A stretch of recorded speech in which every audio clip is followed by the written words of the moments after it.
Le dernier tweet d'Alexandre Douguine, l'idéologue et philosophe russe très proche de Poutine, il dit « Essayons de décrire l'un des scénarios possibles d'une nouvelle escalade au Moyen-Orient. Le soulèvement palestinien commence en Cisjordanie et à Jérusalem-Est. Mahmoud Abbas ne parvient pas à contenir la situation, et voyant Israël perpétrer un véritable génocide dans la bande de Gaza, les Palestiniens déclenchent une révolte totale. L'armée israélienne continue de massacrer des civils dans la bande de Gaza. Il y a de plus en plus de protestations dans le monde contre les élites libérales occidentales pro-américaines qui sont unanimement en faveur d'Israël. Le Hezbollah s'en mêle et des foules d'Arabes venus de Jordanie franchissent les cordons frontaliers. Les États-Unis lancent des frappes préventives contre l'Iran, de plus en plus impliqué dans le conflit, et l'Iran riposte contre Israël. La Syrie entre en guerre et attaque le plateau du Golan. Il y a une mobilisation rapide de l'ensemble du monde islamique. Les États islamiques pro-américains, Arabie Saoudite, Émirats Arabes Unis, Qatar, etc. sont contraints de se joindre à la confrontation aux côtés des Palestiniens. Ils sont rejoints par le Pakistan, la Turquie et l'Indonésie.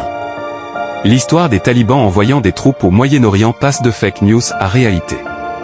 Les étendards noirs du Khorasan sont hissés sur le monde.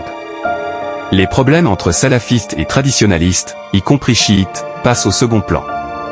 Le grand djihad du monde islamique contre l'Occident et Israël commence. La Russie adopte d'abord une position neutre, mais ne se précipite pas pour soutenir Israël, car elle est en guerre en Ukraine avec l'Occident, qui à son tour est entièrement du côté d'Israël. À un moment donné du soulèvement à Jérusalem-Est, les Palestiniens proclament la nécessité de boucler la mosquée Al-Aqsa pour se protéger des FDI. La mosquée Al-Aqsa a été mentionnée au début du soulèvement dans la bande de Gaza, inondation d'Al-Aqsa. Israël, en pleine lutte contre les milices armées palestiniennes et en état de légitime défense, lance une attaque à la roquette sur la mosquée. Elle s'effondre. La voie vers la construction du troisième temple est dégagée. Mais, 1 milliard de musulmans, dont 50 millions, officiellement, en Europe, déclenchent maintenant un soulèvement en Occident même. La guerre civile éclate en Europe. Certains Européens se rangent du côté des élites LGBT, Soros et atlantistes, d'autres s'allient avec les musulmans, sur le modèle d'Alain Soral, et rejoignent la révolution antilibérale. Les États-Unis utilisent des armes nucléaires tactiques contre l'Iran.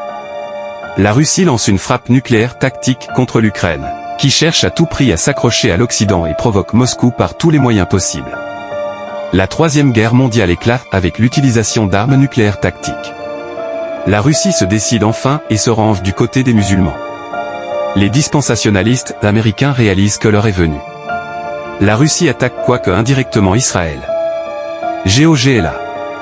Dans la vision russe, l'Occident est sous la domination directe de l'Antéchrist.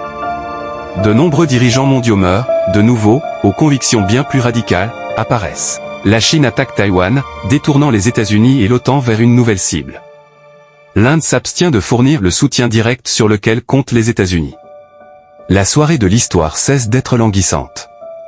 Les féministes, les militants gays et les écologistes réclament la fin de tout cela, mais personne ne les écoute.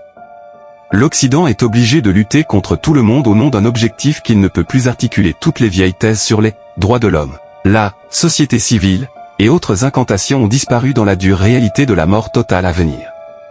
Elon Musk admet qu'il a complètement cessé de comprendre ce qui se passe.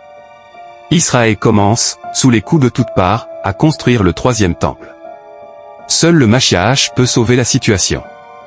C'est ici que se termine brusquement le texte de l'analyse prédictive, prophétie.